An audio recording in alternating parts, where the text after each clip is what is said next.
Hi, how are you? I'm Kenrick Thomas, the Director of Marketing and Communications for the United Way of St. Lucie County.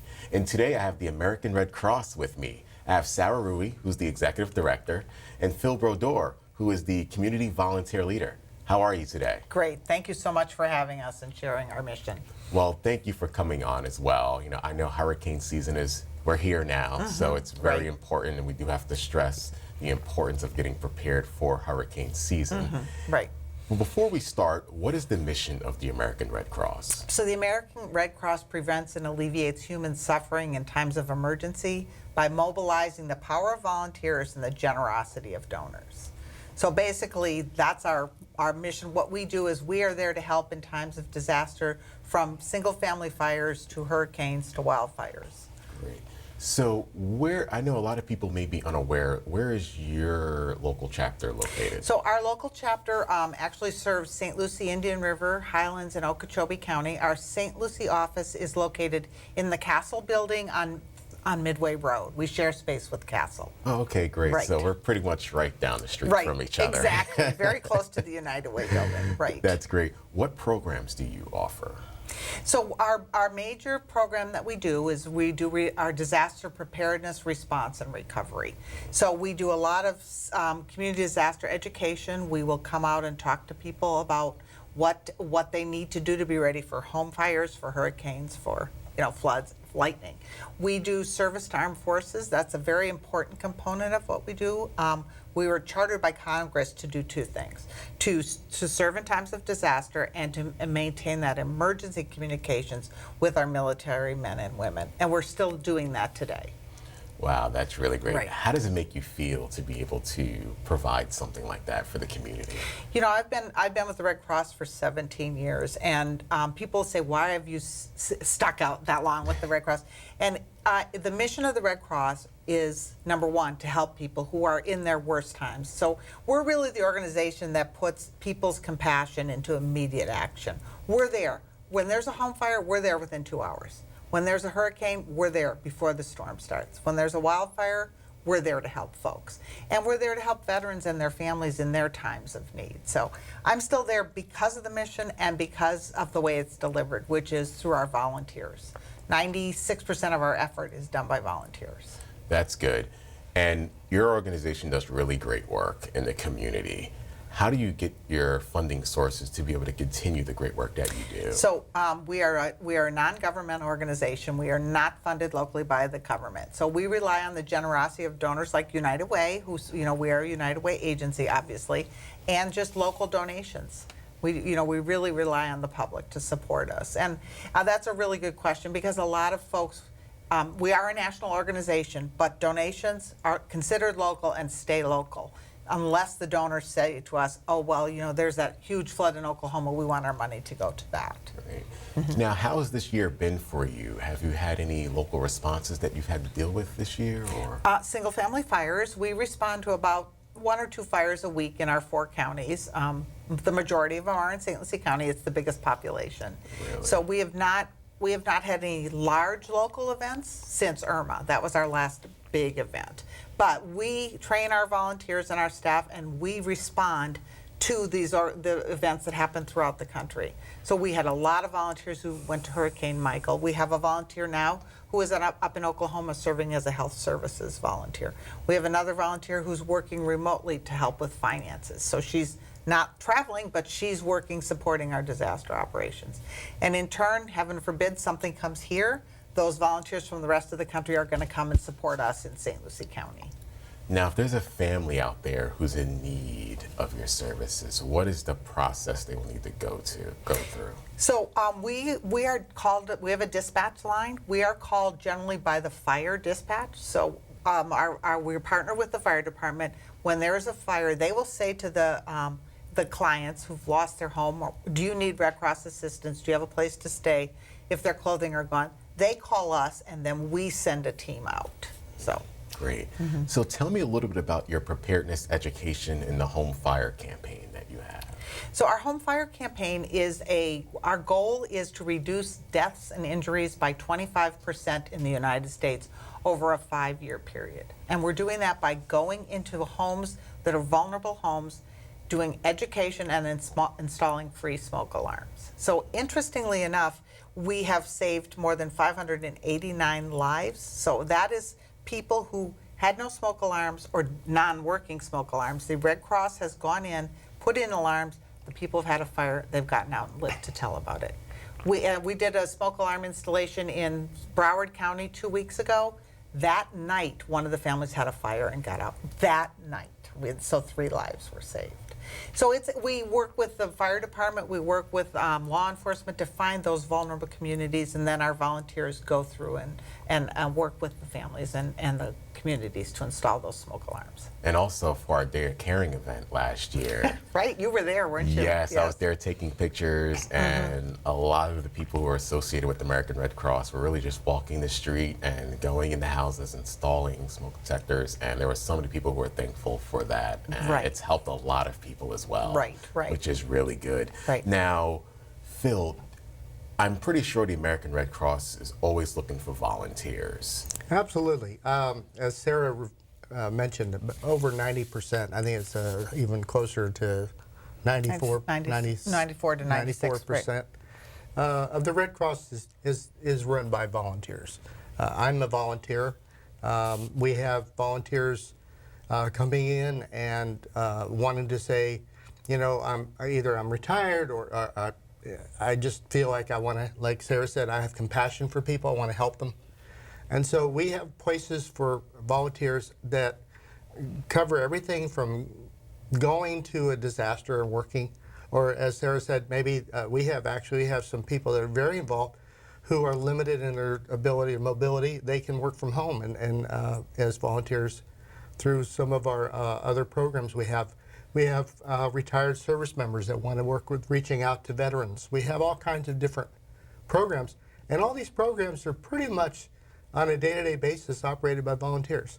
The staffing of the local Red Cross, I think we now have 3 full-time staff, but we have probably a dozen people or more that are managing different areas of the local so we're always looking for volunteers because there's always a need.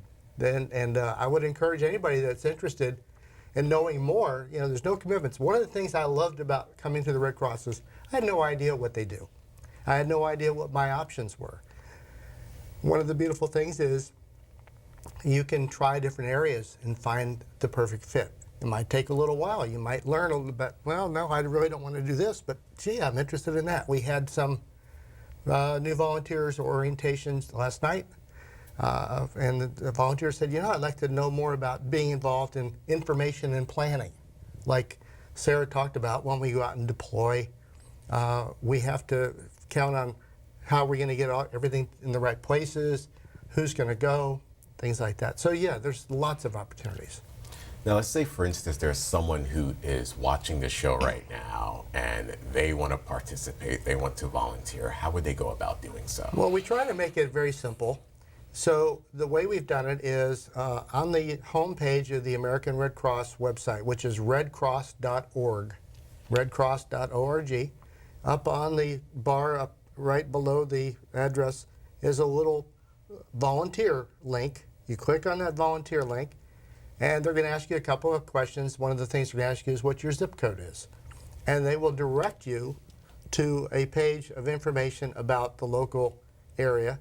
And you can actually say, I'd like to know more. I'd like to apply. I'd like to be informed. And then someone will reach out to that person from our local area and arrange a meet and greet and get them into an orientation meeting. And no obligation. Some people come and they say, this is perfect for me. Other people come and say, well, maybe I'm not quite ready or whatever.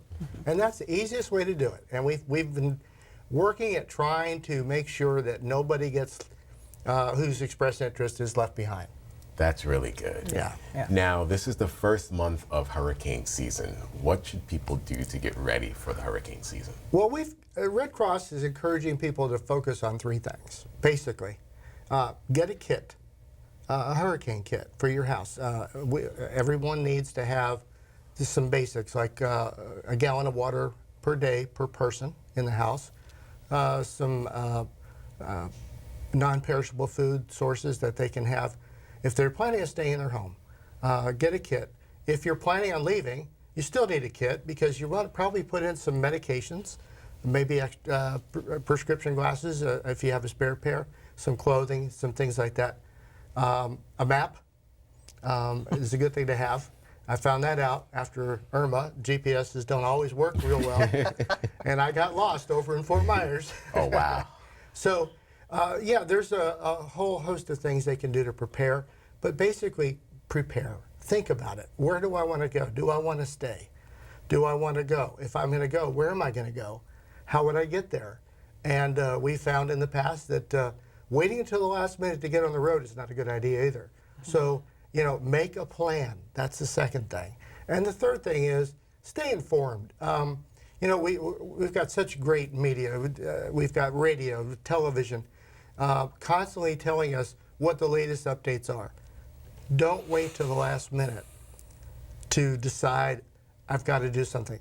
Listen to what they say. And as we've seen in the last few years, if they say, look, this is, right now it's only a storm, but we project it could be a hurricane, don't ignore it. Don't say, well, you know what, we've dodged a bullet in the past. That won't work. So those are the three things. Get a kit, make a plan, be informed. And there's loads of resources available. They can go to the St. Lucie County Emergency Operations website, and there's tons of information there to download about the local area to give them more information. Great. Now, what is the difference between an evacuation center and a recovery shelter? Well, think of it this way. I like to say one is like a motel, and one is like a Spartan tent. Okay? If you think about it, an emergency evacuation center in St. Lucie County is opened by the county emergency operations. If they determine there's a need to open, they can open very quickly.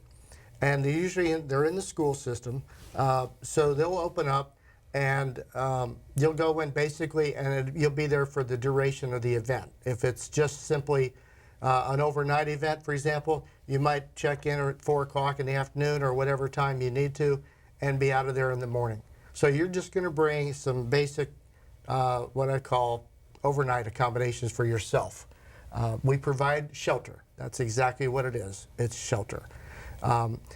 Recovery, we have people that, well, gee whiz, I left the emergency shelter and found out I don't have a house to go back to, or my house is without power and I need special, you know, I need power, or whatever. Then the Red Cross, not the county anymore, but the Red Cross would open up what we call host shelters or recovery shelters, and they can be anywhere. It depends on how we coordinate with this local community to provide those. And basically people are there for a period of time till they can kind of get a plan of where else they can relocate to, or if it's a matter of just a day or two or a week. And that's food, lodging, that type of thing. Great, great. Cots and blankets. Yeah. Cots and blankets will not be in an evacuation shelter. Oh. That is just getting out and being safe. Yeah. But the recovery shelters would have cots and blankets and a little more, because it will become people's homes if they've lost their homes. That's really Right, good to right, know, too. I right. think a lot of people misunderstand that. Right. a If they're lot. going to a shelter during a hurricane, do not expect, you know, anything other than being safe. It is camping Right. at its best, or worst. And the good news is, I know there are some that have pets, and they say, well, I won't leave my home because I have no place to take my pet, and I'm not going to leave my pet alone. Last year, St. Lucie County began providing a pet shelter, and I encourage people to go to the St. Lucie County EOC website, because there is more information about it, and I think there's some pre-registration information. Also, one other thing I'd like to mention is the American Red Cross partners with the county. We provide staffing to assist with the supporting what we call the dormitory, or where the people will be sleeping. But we don't run the emergency shelters as compared to the recovery. And the other thing is people that have special medical needs, they would want to reach out to the county as well, because there is a shelter for people with special needs. That's really good to know. Right. Well, thank you so much for coming on. Hurricane season is here, so it's really important that we had this segment, and I really look forward to speaking to you again. Okay, thank you so much for having us. Oh, thank Thank you. you. Thank you for Thank coming you. on. We'll be back. I'm lucky. Let me help you with that. I get to do something I love. It has nothing to do with touchdowns or titles. Everybody bring it in. I get to play a part in the life of someone just starting out. How many of you think homework is just as important as teamwork? I help keep kids in school, Good. and that's the name of the game. My name is LaDainian Thomason. I don't just wear the shirt, I live it. Give, advocate, volunteer. Live United. Thanks for watching. I'm Kenrick Thomas, Director of Marketing and Communications for the United Way of St. Lucie County. And on this segment, I have John Cesar from the Children's Services Council, St. Lucie Reads. How's everything going? It's going great. Thank you for having me. Oh, great. Thanks for coming on. I really appreciate it. Now, for people out there who don't know, because I do know it's a fairly new program, what is St. Lucie Reads? St. Lucie Reads is a children's service initiative. It's a literacy initiative. The overall goal is to have every child in St. Lucie County reading on grade level, especially by the 3rd grade. By the 3rd grade. That was definitely something I struggled with when I was myself too, yes. Yes, I really wish that was around when I was growing up. Yeah. Great. Why is this initiative important for St. Lucie County? It's important for St. Lucie County because children that do not learn to read by the 3rd grade are 4 times more likely to not graduate. And to me, I believe that birth through 3rd grade, children should be learning to read, and then 3rd and on, they should be reading to learn. That's really great. That's really good. Now, when you're connecting with a lot of the families, because I believe you go to a lot of outreach events and you're giving away books, what message do you have to try and enforce and stress the importance of reading? Like, how do you stress the importance? I try to have conversations with every family or individual that comes up to our booth or I'm able to speak to, and I just stress the importance because myself, I was a person that struggled reading growing up, so I just have that conversation, and I've heard stories how a parent, a mom or dad is having a hard time teaching their child to read and things like that. And one of the things I stress is allowing the child to have a variety, let them choose what topic they are interested in. Because I remember growing up, some of my struggles is because the books that I was handed was not the topics that I was interested in. So I was a child already struggling, and then you give me a book I had no interest in. So some of it is just encouraging, giving them a variety, try to learn what they're interested in and things that they may want to be interested in, and then allow them to choose that and encourage them to read and read out loud, starting from birth, and just encouraging reading. And then also for parents, for the child to see you reading as well, because that plays a role as well. Yes, I'm glad you brought that up because that was an issue with me growing up, is I was never given a book I was interested in reading. I don't think I read a book that I was interested in reading until I got to middle school, where my parents actually took me to a library, and that's when I actually started picking out my own books, and then I couldn't put them down at all, and reading became fun to me again also, which is really good. Now, do you partner with other agencies who try to stress the importance of reading as well? Yes, partnership is vital for the success of St. Lucie Reads. We partner with everyone and anyone willing, businesses, organizations. We have a great partnership with the St. Lucie Public Schools, Big Brothers and Big Sisters. Without partnership, we would not be in existence because at the end of the day, it takes everyone to work together to really make a difference with as far as literacy and getting every child reading on grade level. That's really good. Now, you talked about reading out loud, too, which I think is very important because a lot of people are really good reading to themselves, but reading out loud is a totally different kind of technique, I believe, as well. Why is that so important? It's just, especially to children, just reading out loud and just hearing yourself and building the confidence. And if you're just reading out loud, if you mess up a word, going back and just restating and just building that confidence, hearing yourself say the words and building your vocabulary as well, as that plays a role in reading out loud is your vocabulary too. Now, what kind of response are you getting in the community with St. Lucie Reads? I'm getting a lot of positive responses. I'm speaking to grandparents who don't have a child at home but are very excited about the initiative and ask how they can help, and I share how they could be a reading mentor or they could just donate their books where their kids are no longer home, so they have tons of books that they could donate, and we're always collecting books because one of the things that we do is create access to books, because how can we expect children to read if some of them don't even have books at all. So we collect books new and gently used, and we provide and create access to books to those children.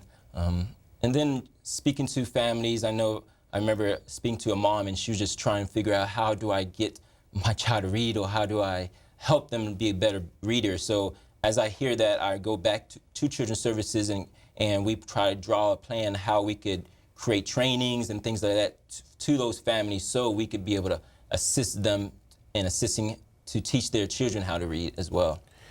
Also, too, with the kids, are they excited when they see that, oh, wow, there's books for free that I can read and I can pick anyone I want to pick? Yes. They are. I've seen, and it's very interesting because when I do outreach events or do a project, I try to have a variety because kids are different and people are different. So I try to have a variety of books there, and I try to put them out instead of handing them a book. I put it out and allow them to choose the book themselves. So it's very interesting. I remember having like books on history and like books you wouldn't think a child would be important. I remember having this little, like, he might have been 8, and he was super excited. He's like, oh, I love history. And it's like, and then you have Batmans, and kids were fighting, oh, I want a Batman book. So just having that variety and allowing them to make that choice themselves and choose what interests them, I think makes a big difference. And that's when you could start having that excitement. It's not just, here's a book, read it. It's, here's books, what do you like to read?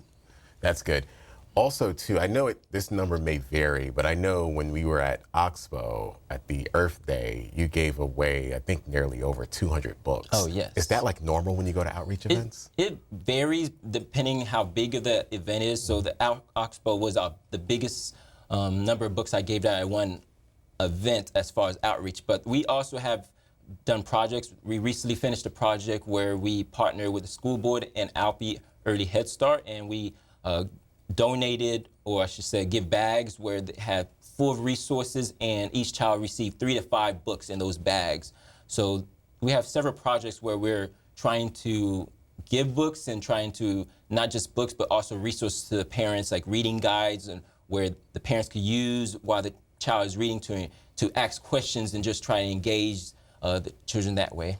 That's good. Now the summer's coming. Well, pretty much the summer is here. Yes, school is out now, and so kids are not going to be in the classroom. What is the plan for St. Lucie Reads in the summertime? Well, we have a couple projects. One of the projects that's all year round is our little library project, where we partner with businesses and organizations, and we put our little libraries in their lobbies, their waiting rooms, and that's just another way of creating access to books, so a child can, in St. Lucie County, the goal is for no child to say, I don't have a book, and for them to get those books and start their own little library at home, because those little book racks, we refill them, so when they're empty, the organization or business calls, and we would just refill them, restock them.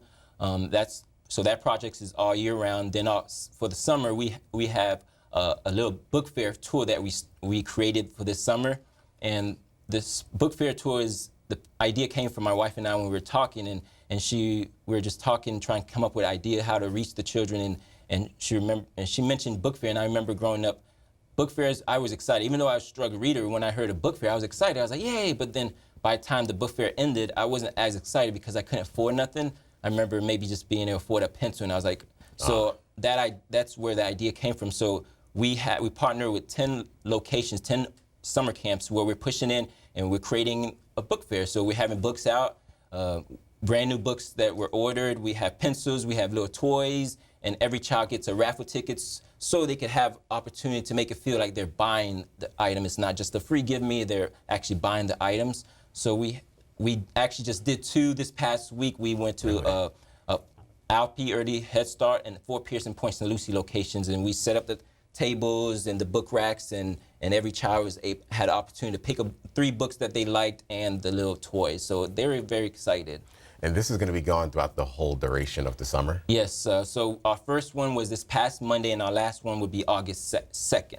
So it's all through summer. We're traveling to those several locations and setting a book fair and allowing the children to have that feel of excitement, and hopefully that excitement will continue on, and for them to read those books, and hopefully with the partnership with those organizations, summer camps, they can ensure that those books are being read, and there's a staff there reading to the kids as well if needed. Great. Now, let's say, for instance, there's a parent that's watching this show right now, and they have a few kids at home, but they have no books, and they want to get a book from you, how would they go about doing that? There's several ways. One of the ways are our little libraries. We just launched our new website, and it's currently being worked on now. It just went live this past Monday, and in a few weeks, we hope to have a map or the list of all our little libraries, because we have over 60 little libraries in the community from Fort Pierce to Point St. Lucie, and these little libraries are in doctors' offices, barbershops, even churches. So, and we're always adding more. Whatever organization have a waiting room or a place where kids will be just sitting there, we could, instead of having magazines, we just put books there and allowing the kids to pick. So they could, on our website soon, they could go on their website and find a location near to them, or if they just want to contact me directly, I'll be happy to just come and drop off books, or they could come to the Children's Service Office as well. But I would suggest just calling in advance so I could be there to help guide them through that process. Now, you've been involved with, how long you've been involved with this initiative? I started back in December and November of 2018. Okay, so you're still fairly new. Where do you see this initiative going in the future?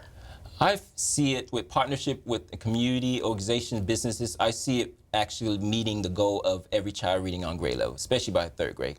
Because if we could reach them by third grade, all the resources that we're using trying to catch them up, because I remember growing up, I was in intensive reading classes, and so that was one less class I could have chose to be in PE or something else. That was one less class where we could have used, if we focused those resources and catch them by third grade, those funds and resources can be used elsewhere. So I see it actually meeting its a target goal with partnership with everyone else. Now, if there's someone out there, possibly like me, who may want to donate a book also, how would they go about doing that? Oh, awesome. We're collecting books every day. We could either drop it at the Children's Service office, and it's in St. Lucie West, or you could contact me, and I try to be as flexible as I can, and I try to schedule a time where I could even come by and pick them up. I've picked up several boxes of books from individuals, so you contact me directly on my cell phone, and I could try to arrange pickup. How did you get involved with this initiative? It could be a funny and long story.